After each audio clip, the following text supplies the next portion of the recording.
अस्सलामुअलैकुम, आप देख रहे हैं प्रोग्राम बयानिया और मैं हूं वलीद अबी। बवजह तबीयत नासाजी फवाद अहमद साहब ये शो नहीं कर पा रहे, तो आज शो की मेज़बानी मैं कर रहा हूं। तो नाज़रीन, आज सुबह से टीवी स्क्रीन पर हम एक तकलीफ दे खबर देख रहे हैं जो कि आ रही है किर्गिस्तान के दारुल-हुकूमत बशकीक से, जहां तलबा ग्रुपों में चंद दिन से कुछ तसादुम के वाक़यात हुए हैं, जिसमें पाकिस्तानी तलबा के भी ज़ख्मी और गैर मुस्तदक़ा तौर पर हलाकतों की भी खबरें सामने आ रही हैं। पाकिस्तान ने इस पर तशवीश का इजहार किया है। किर्गिस्तान सफारत खाने के नाज़िमुल उमूर को डिमॉलिश के लिए दफ्तर खारजा भी तलब किया गया है। वह हालत क्या है और वाक़यात क्या है, पाकिस्तानी तलबा किस मुश्किल का शिकार है, इन सब सवालों का जवाब भी तलाश करने की कोशिश करेंगे। और साथ साथ आज की अहम खबर यह है कि नवाज शरीफ साहब सियासत में एक्टिव होने जा रहे हैं। 28 मई के बाद वो दोबारा पार्टी सदारत संभालेंगे। सवाल यह है कि नवाज शरीफ सदारत करेंगे या शहबाज शरीफ सदारत करेंगे। हुकूमत मुस्लिम लीग नून की है और अवाम पर इसका क्या असर पड़ेगा? क्या बिजली सस्ती होगी? अशियाए ज़रूरिया जो लोगों की पहुंच से दूर होती जा रही है, उसमें कोई चेंजेस आएंगे? और ऐसे बहुत से सवाल जिनका जवाब हम आज यहीं तलाश करेंगे। मेरे साथ मौजूद हैं नून लीग से ताल्लुक़ रखने वाले रहनुमा बिलाल अकबर, और उनके साथ मौजूद हैं किसी तारुफ के मोहताज नहीं अज़हर सदीक हमारा साथ देंगे। तो सबसे पहले हम रुख करेंगे अज़हर सदीक का, उनसे सवाल करेंगे। अदर साहब बताएगा कि ये एक बड़ा दर्दनाक वाक़या है जो किर्गिस्तान में हुआ है। वहाँ पे मौजूद तुलबा जो हैं वो इस वक्त हुकूमत पाकिस्तान की तरफ देखकर एक ही सवाल कर रहे हैं, क्या हमारा कसूर है, क्या हम पाकिस्तानी हैं, क्या यही वजह है? इससे मतलब क्या मौक़िफ़ रखते हैं आप? बहुत शुक्रिया वलीद। ये देखें, ये एक ऐसा मौका है कि दियार गैर में जब जाके आदमी रहता है, मैंने भी 9 साढ़े 9 महीने वक्त गुजारा है इस वसायत के, इस गवर्नमेंट के पीछे पाकिस्तान में रहने नहीं दिया गया वो, और बहुत तकलीफें देखी हैं, क्या हाल है। और हमारा सबसे ज्यादा कसूर है कि हम अपनी एम्बेसीज को, अपने कमीशन का, हम उनको और चैनलाइज नहीं कर सके। इमरान खान ने कोशिश की थी कि सिस्टम को ठीक करने की, लेकिन वहां भी माफियाज बैठे हुए हैं। सबसे पहली बात देखिए, इस तरह के वाकयात हो जाते हैं। मैं ये कहूँ कि ये वाकया ऐसा है कि इसको कहूँ कि एक्स्ट्रा ऑर्डिनरी है। असल में लड़ाई तो मिस्री से हुई थी, मिस्री से फोर्सेस सबकी तरफ आ गई, लेकिन जो काम करना था वो हमारी एम्बेसी का बड़ा एक रोल था। हमारे वहाँ के हाई कमिश्नर का या बाकी लोगों का बहुत एक पॉजिटिव रोल है कि उन्हें फौरी तौर पर आकर इस मामले को रेस्क्यू करने के लिए आगे आना चाहिए था। यानी वहाँ पर यूएनओ के रैपिटर, यानी वहाँ ह्यूमन राइट्स की ऑर्गेनाइजेशन, इतना कुछ यहाँ अवेलेबल है। अब ये नहीं कहते कि किसी की सालमियत पे आप बैठकर, लेकिन वजह क्या है कि दूसरे मुल्क में आपकी ये जिम्मेदारी है, जी। जानो माल का तहफ़्फ़ुज़ और फंडामेंटल राइट्स की एनफोर्समेंट पूरी दुनिया में आपकी जिम्मेदारी है। यहाँ ये मानना पड़ेगा, ये डराते फिर रहे हैं। फिर देखिए, जब आपने राब्ता ही कोई नहीं किया, तो वहाँ से जो लोग हैं, वो जो जख्मी हुआ है, जो दिक्कत में है, जो बेचारे परेशानी में है, फिर वो बातें करेंगे। और फिर ऐसा होता है कि कई फेक न्यूज़ निकल जी। भी आती है, काफ़ी लोग मर गए या ऐसी बातें। तो हमें सबसे पहली जो बात है कि हमें एक सेंसिबल गवर्नमेंट के तौर पर, गवर्नमेंट ने कहीं से आया, आज एक ट्वीट किया है वज़ीर आज़म साहब ने, यानी वाक़ये को आज गालबन 4-5 दिन हो गए हैं, ये मसाइल शुरू हुए, और वो भी यानी हमारी एम्बेसी का फेल्योर है कि आपको फौरन रिपोर्ट करना चाहिए था, पाकिस्तानी गवर्नमेंट को रिपोर्ट जी। करना चाहिए था। पाकिस्तानी गवर्नमेंट फौरी तौर पर इस पर एक्शन लेती, और अभी भी आप शायद इन्हें पता नहीं है कि आप अगर ये मैं अगर जाता हूँ और मेरे साथ वहाँ ज़्यादती होती है, तो मैं ये तो इंटरनेशनल कोर्ट ऑफ जस्टिस में भी, ये क्राइम में भी बात जाती है जी। कि आप लेके जाना चाहें तो वहाँ भी आप लेके जा सकते हैं। अभी जी। हालात ऐसे नहीं है। जी इन ठीक है सर, बातों को आपका हवा पॉइंट आ गया है और रुक करेंगे बिलाल अकबर खान साहब का। बिलाल साहब, आप बताएगा कि हुकूमत ने इस वक्त जो है क्या इंतजाम किए हैं, क्या इकदाम उठाए हैं? क्योंकि वहाँ पे मौजूद तुलबा की जानिब से ये मौक़िफ़ इख्तियार किया जा रहा है कि किसी भी किस्म का अभी तक राबता नहीं किया गया उनकी जानिब से, और वो अभी भी जो है इस वक्त सूली पर लटके हुए हैं। गवर्नमेंट क्या इकदाम करेगी इससे मुतल्लिक़? बहुत ही अफसोसनाक वाक़या है जी, बहुत ही अफसोसनाक और दर्दनाक वाक़या है, बहुत ही शर्मनाक वाक़या है। और हमें गवर्नमेंट लेवल के ऊपर, गवर्नमेंट ऑफ पाकिस्तान के साथ हमें इसके ऊपर एहतजाज भी करना चाहिए, एहतजाज रिकॉर्ड भी कराना चाहिए, क्योंकि हमारे जो बच्चे वहाँ पढ़ने गए हुए हैं, वो हमने उनकी हिफाजत में वहां पर भेजे हुए हैं। It is the responsibility of the state to take care.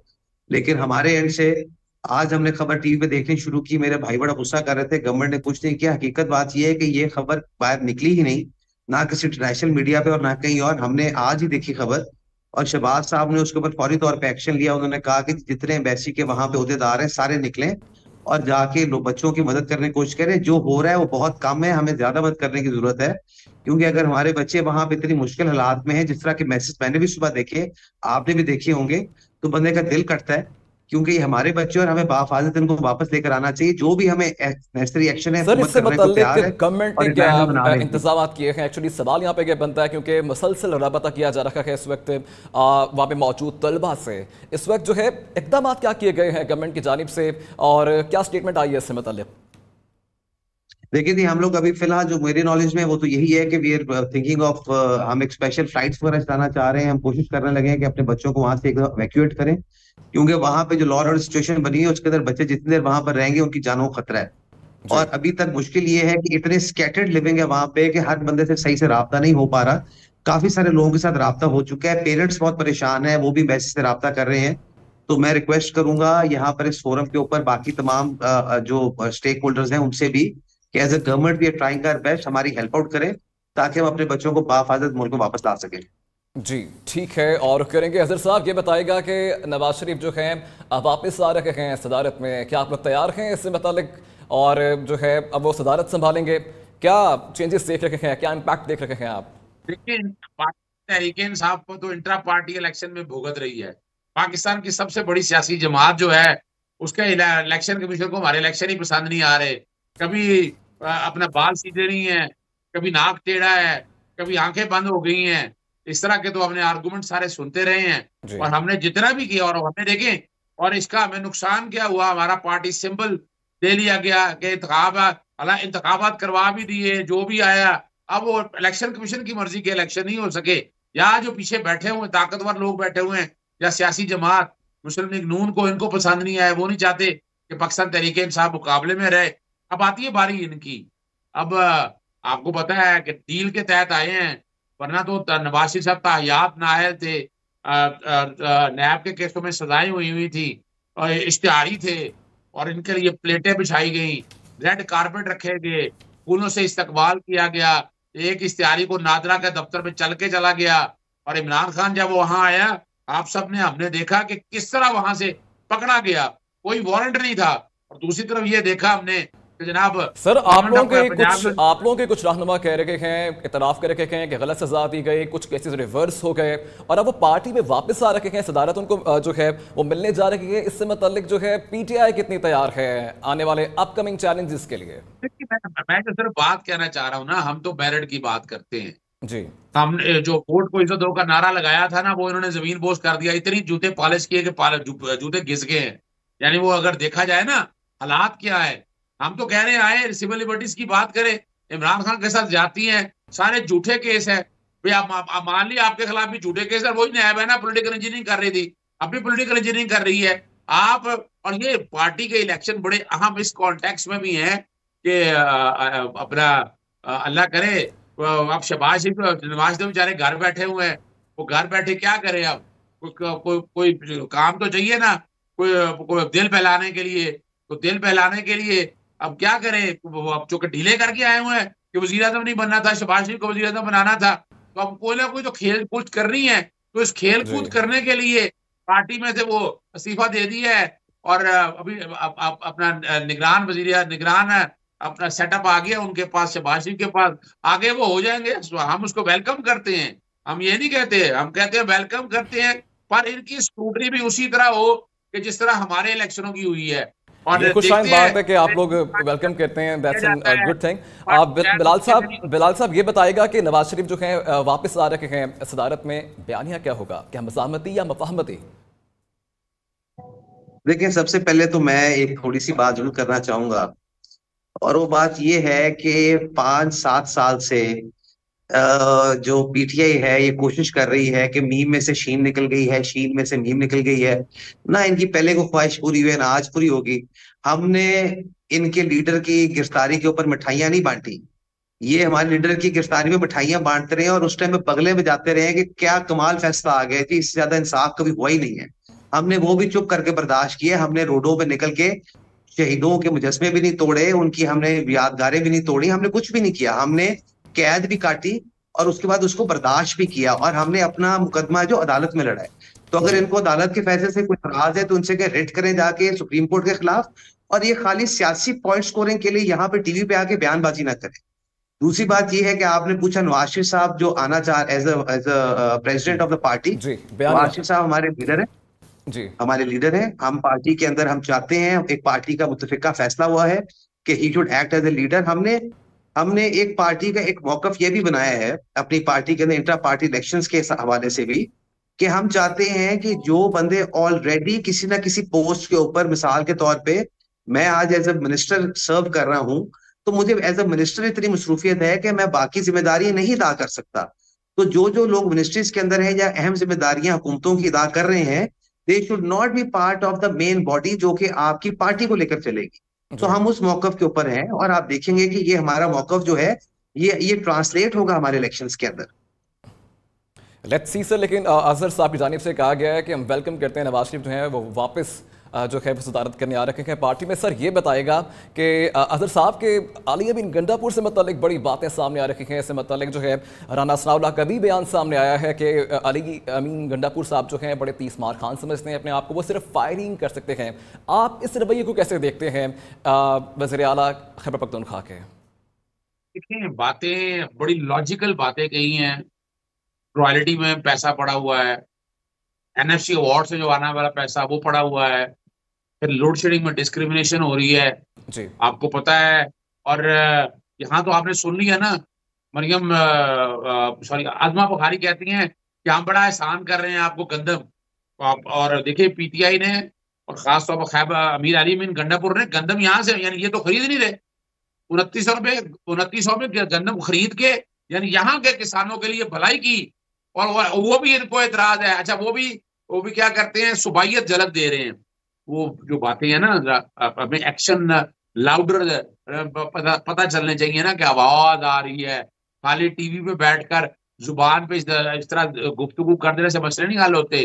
पिछले 2.5 सालों से शहबाज शरीफ रहे, तो भाई उस वक्त तक शहबाज शरीफ वजीर पार्टी का सदर रहे, उस वक्त क्यों नहीं ख्याल आया आप लोगों को? शहबाज शरीफ वजीर आजम भी रहे और वो बेचारे मुलाजिम थे पीटीएम 1.0 के, फिर निगरान हुकूमत, और बाद में देखा हमने तो ये शहबाज नवाज शरीफ को पहले नहीं ख्याल आया कि आना है अगर सियासी बातें करनी है, यानी अगर अगर अगर इस तरह की गुफ्तगू करनी है तो फिर लोगों के पास जुबान है, वो फिर ऐसी ऐसी बातें करेंगे, बड़ा मुश्किल हो जाएगा मुंह बचाना। आपको अब आगे लेके जाना है मुल्क को, और मुल्क को आगे इस तरह नहीं है। यानी अगर हम पूछा जाए कि पीपल्स पार्टी की वहां नुमाइंदगी कितनी क्या है खैबर पख्तूनख्वा में, क्यों गवर्नर बनाया एक ऐसे आदमी को जिसके बारे में एतराजात है, बहुत ज्यादा बातें हैं, गुफ्तगू करने का ढंग नहीं आता, बहुत सी बातें हैं उनके बारे में, फैसल करीम कुंडी के बारे में। यानी और देखे ना, पंजाब में भी आपने एक गवर्नर बनाया ना, बड़ा एक सीजन आदमी है, मैं तारीफ करता हूँ उस गवर्नर की, बड़ा अच्छा सीजन, और इस तरह की गुफ्तगू बॉडी गुफ्तगू नहीं करते हैं। लेकिन वजह क्या है? अच्छा, उसके जवाब में सुने जरा, राणा सनाउल्लाह जिस तरह जुबान इस्तेमाल कर रहे हैं, राणा तनवीर ने इस तरह की जुबान इस्तेमाल की है। लेकिन सर अगर ऐसी बात करना कि हम इस्लामाबाद की तरफ चढ़ाई कर देंगे, गुड स्टेशन पर जो है कब्जा कर लेंगे और लोड शेडिंग से मतलब जो है तमाम तशरीह हम देंगे, ये इस चीज को आप कैसे देखते हैं? क्या ऐसा कहना चाहिए एक वज़ीर आला को सुबह के? वजह देखिएगा, बिजली पे उतना ही हक है हमारा जितना पाकिस्तान में बाकी लोगों का हक है। हमारा एक्स्ट्रा थोड़ा सा एक्स्ट्रा ऑर्डनरी खैबर पख्तूनख्वा की आवाम के हवाले से है कि वो पानी वहां से है, और बिजली पानी जब जो पैदा हो रही है उन पे उनका हक मौजूद है। आपने आजाद कश्मीर में बिजली सस्ती दी क्योंकि पानी, ये चाहती हैं कि उस तरह का एहतजाज हो।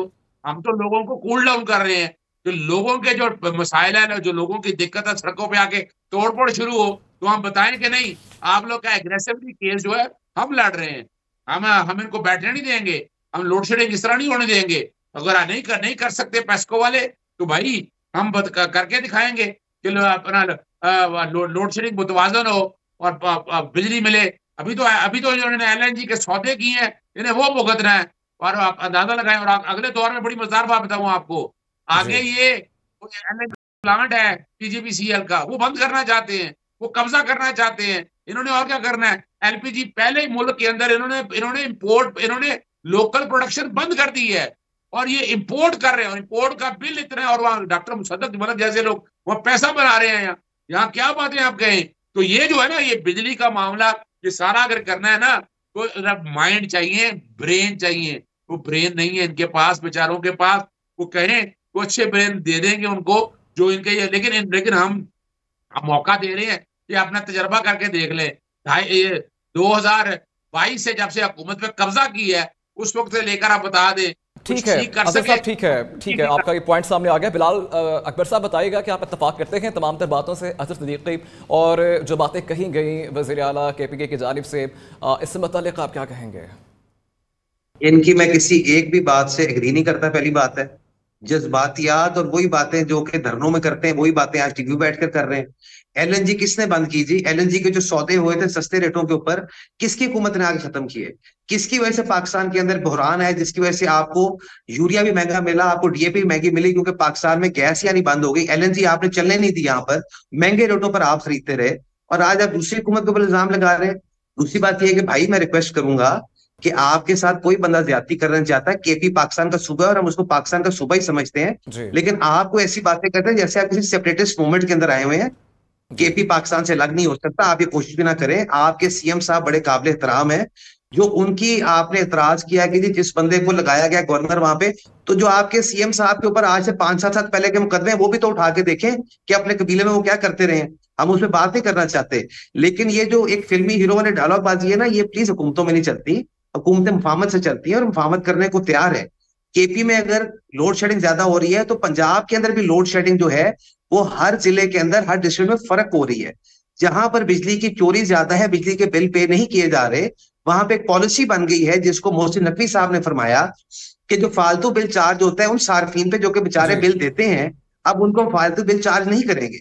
इसके लिए जहां पे बिजली की चोरी हो गई वहां पर ज्यादा लोड शेडिंग की जाए, ताकि एक हम ऐसा जो है तो इख्तियार की गई है। क्या पे इसमें कुछ चेंजेस नजर आए हैं? कुछ इससे फायदा हुआ है ओवर बिलिंग से मुतालिक जो भी हिकमत अमली इख्तियार की गई है? इससे फायदा होगा। ये लॉन्ग टर्म सोल्यूशन है, ये शॉर्ट टर्म सोल्यूशन नहीं है। एक महीने में क्या आपको फायदा नजर आएगा? थोड़ा आप टाइम दें, आप देखेंगे कि जिस स्पीड से पंजाब के शहरों के अंदर ऑपरेशन चल रहा है और जो कुंडे के खिलाफ और तंग गलियों के अंदर जाके भी अब इस टाइम के ऊपर बापदा वाले ऑपरेशन कर रहे हैं जो कि उन्होंने जिंदगी में नहीं किया था। ये सिस्टम जो ठीक कर रहे हैं इसको थोड़ा सा टाइम लगता है, आप थोड़ा सा मौका दें। इंशाल्लाह कोशिश यही है कि कभी भी नहीं हम चाहेंगे कि KP के साथ किसी सूरत में भी कोई ज्यादती हो, क्योंकि वो हमारे भाई हैं। और अगर इनके वजीर आला साहब ने मेहरबानी की है, चले मैं मान लेता हूँ इनकी बात कि उन्होंने खरीदारी शुरू की है, तो अगर वो खरीदारी ना करते तो प्लीज ये मुझे बता दें उनके पास और हल क्या है। सारी जिंदगी जो गंदम पंजाब में उगती रही है वही KP को जाती रही है, उन्होंने वही खरीदी है, तो कोई स्पेशल ऐसा नहीं किया। But thank you very much, मैं फिर भी शुक्रिया अदा करता हूँ। इससे मुताल्लिक हम मजीद जो है गुफ्तगू को जारी रखेंगे, लेकिन इस शॉर्ट ब्रेक के बाद।